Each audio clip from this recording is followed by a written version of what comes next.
Hey, Happy New Year, everyone. Welcome back to TWR. My name is Tavian, and this is my world of reptiles. I hope you are all doing absolutely amazing, and I hope the start of your new year is off to a really amazing start. And if not, I hope that it does pick up for you, and I hope it gets better because we still got a whole year to go, and who knows what it's going to look like for any of us. But I do hope that whatever is going on for you, that it is successful, and it is nothing but positive. If you are working on a new breeding project, if you're a first-time breeder and this is your first time year breeding, I hope that it is successful for you. If this is your 100th time breeding, I hope that this is a successful year for you. I hope that everything just works out so well for everybody out there, no matter what you're working on. If you are getting your very first reptile this year, I hope that is a wonderful and fun adventure for you. If you are getting that one reptile that you wanted forever, you've got others, but you got that one dream reptile you have saved for it, you have done the research for it, and you're going to get it this year. I hope that is an absolutely amazing adventure for you. I hope no matter what is happening for you in this hobby and in your life, that it is all just super successful and fruitful. And I hope the same for myself.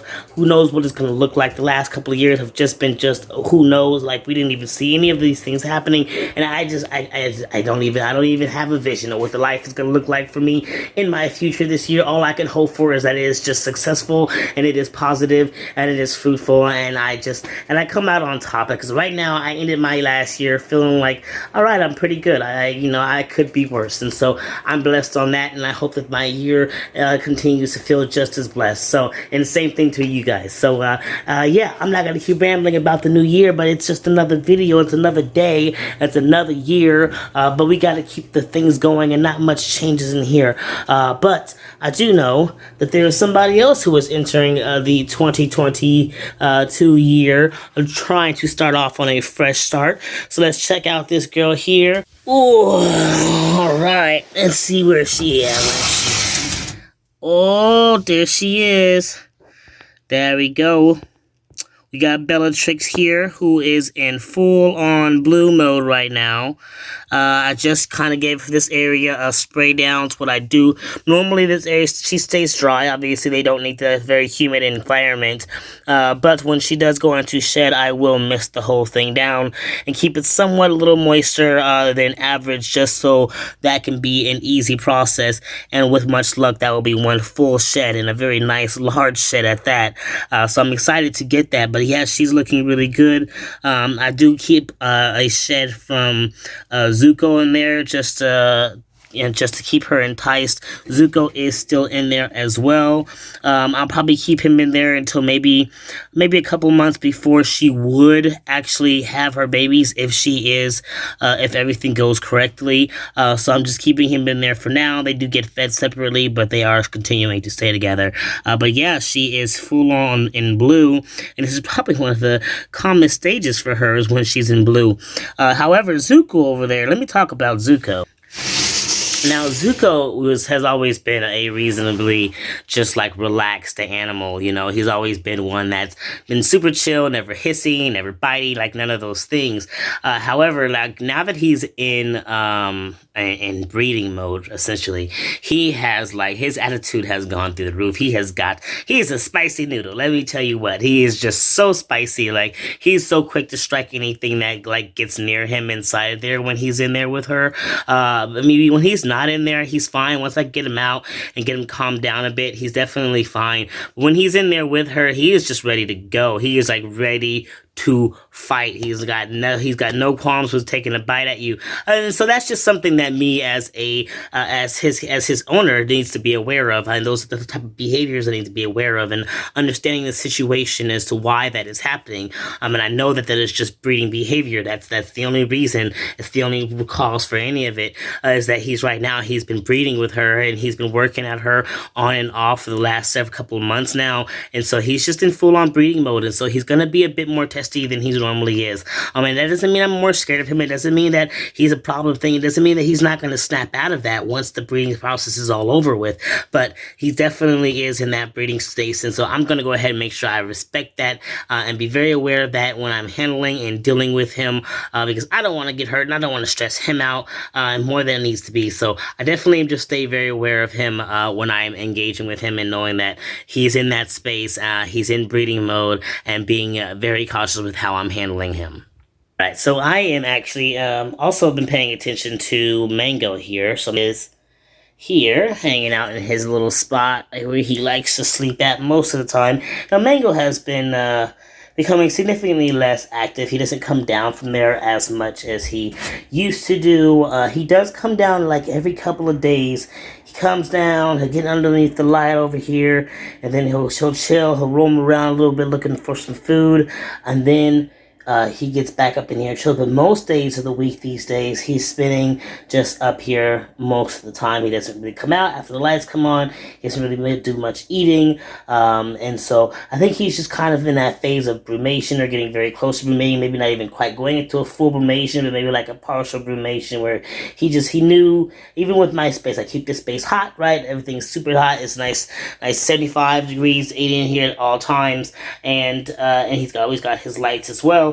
And so it's not a matter of the heat in here changing, but there's obviously something in the pressure that they are able to recognize even from the outside, even with the heat on the inside, where they just know that it's just not the time. It's definitely winter time. It's definitely time where they would be brumating normally, and so he's just not been as active. And so I'm not stressing out about it. You know, he's staying good as long as he's continuing to show, you know, when he does eat, as long as he will poop shortly after that, I'm all right. But otherwise, he doesn't eat as much. Therefore, he's not defecating as much. So that's something that I need to be aware of as well. I think some people might get concerned of like, okay, they're not moving much, they're not eating much, they're not pooping much. It must mean they're sick. But the reality is, it's just them kind of shifting into a more brumating like situation where they're just kind of slow their bodies down, slow how much they're taking in, and keeping getting themselves prepared for the cooler season where they would actually just kind of sleep most of the time away. So even with the heat, because it's still so warm in here at all times, he's still definitely a little bit awake, but he is definitely very aware that it is the season where brumation would be taking place. Even with everything just being warm in here, they can feel it. It's just a natural thing that they can feel when we may not feel. Some humans say that they can feel those things. I personally don't feel those things. But yeah, you know, it almost kind of reminds me of like, you know, when you got a person who has like arthritis or things like that, and they can say that they know when the weather's going to change, because their joints will start to ache or whatever, stuff like that. So it's something that they can feel. So imagine it's something that, you know, lizards and other animals that brumate or hibernate can just get a sense of, even when the temperatures, and like I said, are warm as they should be, but they can just sense that change that we just don't sense. So, but yeah, that's just something pretty cool that I was paying attention to here when it came to Mango. Yeah, and somebody else that I haven't shared in a while. I haven't talked about in a while. Um, don't know why. I just haven't. So I'm gonna get him out. He's a little testy, but he's a good boy. There we go. There we go. Boom. Look at this handsome boy. This is Rafiki, my 4-year-old blood python. He is looking absolutely stunning. He's a handsome boy. Look at him. He's 4 years old. I got him at an expo. I believe it was in 2017 with Shere Khan, my carpet python, who's also I've had for about 4 years.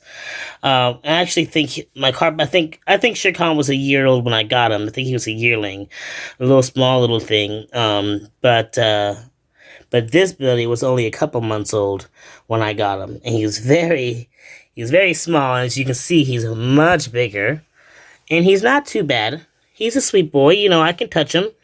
He's a good boy. He does require regular handling, though. I think I've mentioned this before when talking about him, but he's gotten a lot better even since then. He's just the type of guy I feel like has a little bit of short-term memory. So, you know, if I don't consistently handle him, he just like he forgets who I am. He forgets what I'm about. You know, as you can see, I've been doing a lot better with handling him, so he's doing a lot better with me touching him and engaging with him. But once upon a time, like just me touching him would make him huff or whatever. If I go too long without handling him, he does act like he just literally cannot remember what life as a captive snake is, and just acts a little crazy sometimes.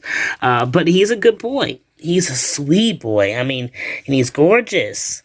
He's gorgeous. And I'm really loving that there's a lot of positive light starting to shine on blood pythons in this community because, you know, they had a bad rep.